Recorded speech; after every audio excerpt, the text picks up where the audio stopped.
New England has finally built a roster strong enough to turn good stories into painful choices. And when you really care about this team, that hits differently. There is pride in the talent upgrade, but there is also the fear of losing someone who may still have room to grow. Patriots Nation, listen closely. Today we are facing 4 signs of a team rediscovering its ambition: a potential move at wide receiver, a master of takeaways, an overlooked rookie fighting for space, and a new attitude in the trenches. Subscribe to Patriots Club fans and follow every decision with us. Considering a move involving a productive receiver can sound crazy. With Kayshon Boutte, I understand the reaction. He has shown real promise and may be this roster's second-best receiver. But the conversation in Foxborough has changed because the offense has changed. New England added A.J. Brown, signed Romeo Doubs, and created real depth. The possibility of trading Boutte is not about the Patriots giving up on him. The harder question is this: if Doubs can replace that production, how much could New England gain by turning an apparent overlap into help elsewhere? Liking a player does not mean the team should ignore the value he could bring back in a trade, and Doubs has the resume to support the argument. Green Bay selected him in the 4th round of the 2022 draft,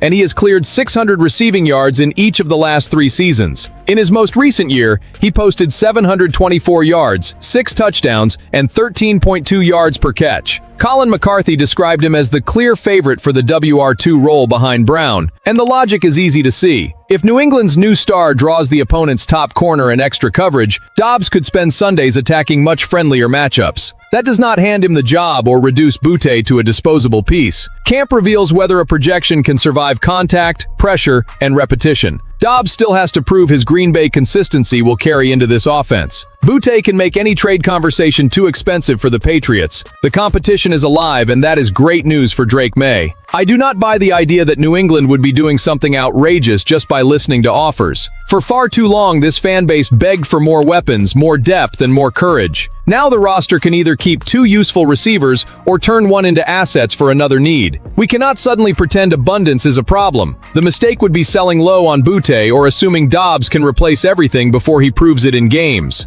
My read right now is simple. Doubs enters as the favorite for WR2, but Boutte still controls the value of his own roster spot with every route. If a strong offer comes in, the Patriots should listen. If the market treats him like an extra piece, keep him, let him compete, and make this offense even harder to defend.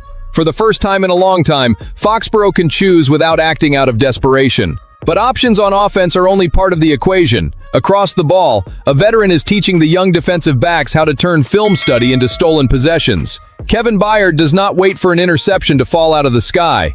He hunts the detail that comes first: the quarterback's eyes, a receiver's stride. The moment a broken play becomes an opportunity. Against Philadelphia, Jalen Hurts escaped right and A.J. Brown disappeared from view. Byard did not run to where Brown was. He attacked where Brown was going. Burst, dive, football stolen. But Patriots Nation, this is where things get really interesting. The Patriots did not simply sign last season's NFL leader with 7 interceptions. They brought in the league leader in picks since 2016 to teach a young secondary how to create takeaways consistently.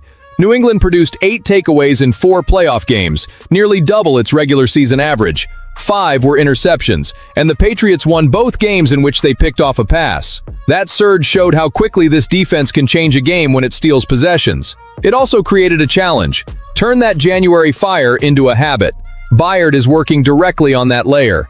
Del Pettis said the veteran treats the pursuit of the football almost like a science, studying where he needs to be to attack the pass. He studies release points, cadence, and routes until he finds a one-step advantage. One step can turn a pass breakup into an interception. It has already shown up in camp. After Drake Maye threw an interception during a 2-minute drill, Mike Vrabel gave the offense another chance. Byard was playing a short zone over the middle. He held the quarterback's eyes and spotted Henry pushing up the seam. He waited for Maye to load his arm, accelerated, and took the ball. No guessing. Recognition, patience, and courage. This is precisely why I defend the signing so strongly. Christian Gonzalez can erase one side, but a secondary becomes terrifying when everyone else learns to manipulate the quarterback. Byard challenges concepts in meetings, asks coaches to explain the reasoning, and keeps younger players out of the confusion. He did not come here simply to play deep. He is raising the football IQ of the entire room.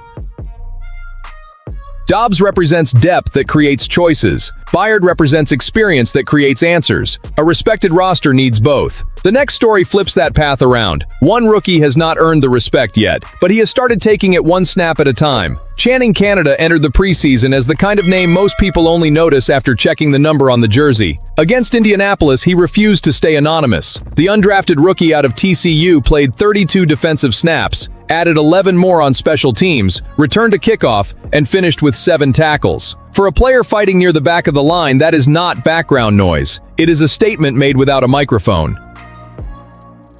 One sequence helps explain why he earned attention. Canada helped force the incompletion that ultimately became Kindle Vildor's interception. He also got a hand on another pass that took an unlucky bounce into tight end Will Mallory's hands, and he helped Kayshon Boutte shut down a screen on 3rd and 2. He showed up in different roles, and at the bottom of a roster, versatility buys time. Christian Gonzalez, Carlton Davis, and Marcus Jones give New England a high-end trio. Charles Woods appears to have locked down the CB4 job after sitting out against the Colts without an injury designation. The 5th spot remains open, with Boutte and Vildor probably still ahead. Canada, however, separated himself from the rest and entered the conversation as the 7th cornerback.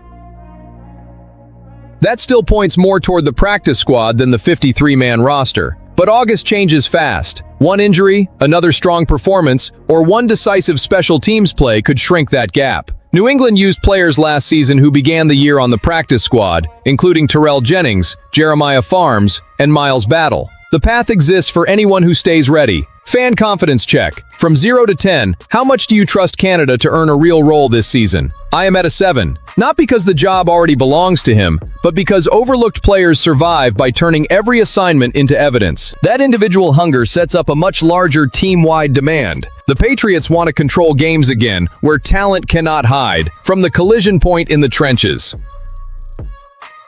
There is something brutally honest in what Will Campbell said. The offensive line wants to beat the defensive line in practice, and the defense wants to hit back. So both sides share tells, weaknesses, and technical advantages between reps. That does not soften the competition. It makes the confrontation honest. If a defensive lineman gives away his intention before the snap, a blocker points it out. If the protection shows an exploitable weakness, the defense returns the information. Nobody wins by hiding a flaw an opponent will expose in week 1. The pride comes from fixing it before it costs Drake Maye a possession. The numbers explain the urgency. The Patriots allowed 3.3 sacks per game last season, tied for 5th worst in the league. Champion Seattle allowed 1.7. New England recorded 2.3 sacks per game and ranked 18th. That is the space between controlling the punishment and reacting to it all afternoon.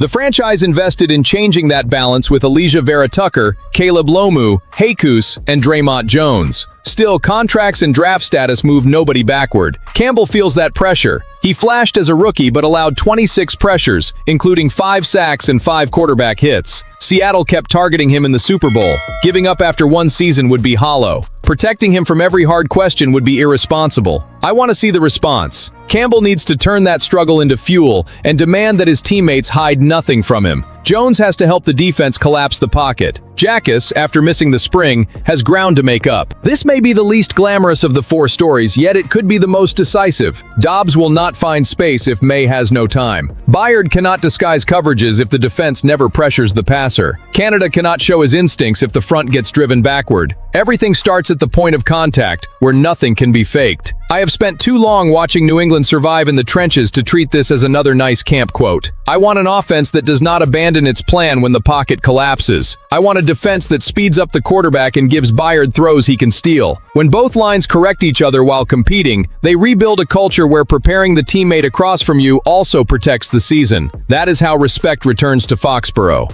Not through nostalgia, not through speeches, through a team that wins the first collision and makes every yard hurt.